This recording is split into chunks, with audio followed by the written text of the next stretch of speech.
भिवानी में यूपी के मेरठ जैसा फिर से एक खौफनाक हत्याकांड सामने आया है, जहां एक महिला ने अपने प्रेमी के साथ मिलकर पति को मार डाला और दोनों ने शव को छुपाने के लिए शहर से दूर नाले में फेंक दिया। पूरा मामला भिवानी के पुराना बस स्टैंड के स्थित गुजरो मोहल्ले का है, जहां 25 मार्च को प्रवीण नामक व्यक्ति लापता होता है। परिजन उसकी तलाश करते हैं और पत्नी सामान्य रूप से रहती है। इस बीच 3 दिन बाद सदर थाना पुलिस को 28 मार्च को नाले में गली सड़ी अवस्था में शव मिलता है। पुलिस शव को पहचान के लिए नागरिक अस्पताल में रखती है। तभी 29 मार्च को शव की पहचान प्रवीण के रूप में होती है, जो शहर के एक रेती रोड़ी की एक छोटी सी दुकान पर एक ड्राइवर का काम करता था। प्रवीण के एक ऐसे शहर से दूर नाले में शव मिलने पर परिजनों को कुछ गड़बड़ लगा। पुलिस को शिकायत की तो गली मोहल्ले के आसपास सैकड़ों सीसीटीवी को चेक किया गया और सीसीटीवी में जो निकला उसे देखकर उनके पांव तले जमीन खिसक गई। सीसीटीवी में साफ देखा गया कि प्रवीण के शव को उसकी पत्नी और उसका प्रेमी बाइक पर लेकर जा रहे हैं। परिजनों को जो शक था अब वो यकीन में बदल चुका था। इसके बाद पुलिस ने आरोपी पत्नी रवीना और उसके प्रेमी सुरेश को गिरफ्तार कर लिया। मामले की जांच कर रहे इंस्पेक्टर नरेंद्र ने आरोपियों से पूछताछ के बाद बताया कि रवीना हिसार के सुरेश के साथ मिलकर YouTube पर हरियाणवी नाटक बनाती थी, जिससे रवीना के पति प्रवीण को एतराज था, जिसको लेकर पति पत्नी में अनबन रहती थी। और इसी बीच 25 से 26 मार्च की रात को रवीना ने अपने साथी सुरेश को घर बुलाया।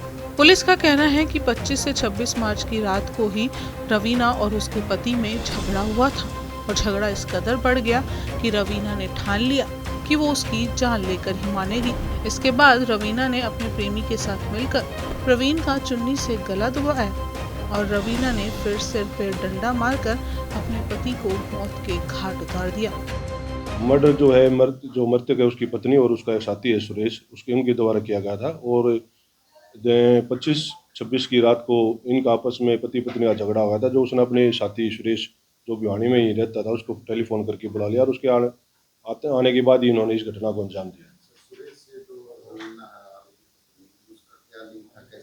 ये आपस में यूट्यूब पे जो पारिवारिक हरियाणवी नाटक है उस पर काम करते थे और उसी दौरान इन दोनों की जान पहचान हुई थी और तभी से इनका तालमेल है।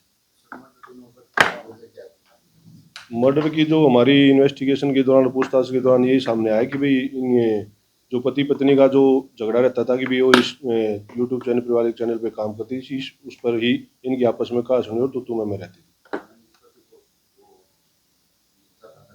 हाँ, उसमें ऑब्जेक्शन करता था और इस बात पर उनकी कहा सुनी तू मैं रहती थी। वीडियो वायरल हुआ सर, उसमें जो पति है डेड बॉडी है उसको बाइक पे लेते हुए नजर आ रहे हैं। वो सीसीटीवी फुटेज है, वो उसमें वही एविडेंस की हमारी कुछ एविडेंस की पार्ट है, वो हम सभी तफ्तीश के दौरान को कलेक्ट कर रहे हैं। हाँ, इसमें हमने दोनों आरोपियों को गिरफ्तार कर चुके हैं, हमने उसकी पत्नी को भी और उसके साथी सुरेश कुमार। अभी तक कोई इन्वेस्टिगेशन अब तक कोई नहीं, अगर कोई आगे भी कोई आएगा तो उसके अनुसार अभी तफ्तीश। हाँ, बाइक भी बरामद हुई है। पुलिस ने मृतक प्रवीण के परिजनों द्वारा दिए गए सीसीटीवी के साक्ष्य के आधार पर भिवानी से पत्नी रवीना और तोशाम कस्बे से उसके प्रेमी सुरेश को गिरफ्तार कर लिया है। सदर थाना इंस्पेक्टर नरेंद्र का कहना है कि शुरुआती दौर में ना तो परिजनों को पत्नी का शक हुआ और न ही पुलिस को, पर सीसीटीवी और उसके बाद रवीना से पूछताछ के बाद एक के बाद एक कई राज खुले। रवीना और प्रवीण की शादी को करीब 7 साल हुए थे। उनका 5 साल का एक बेटा मुकुल भी है, जिसको उसकी मां ने ही अपने हाथों अनाथ कर दिया है।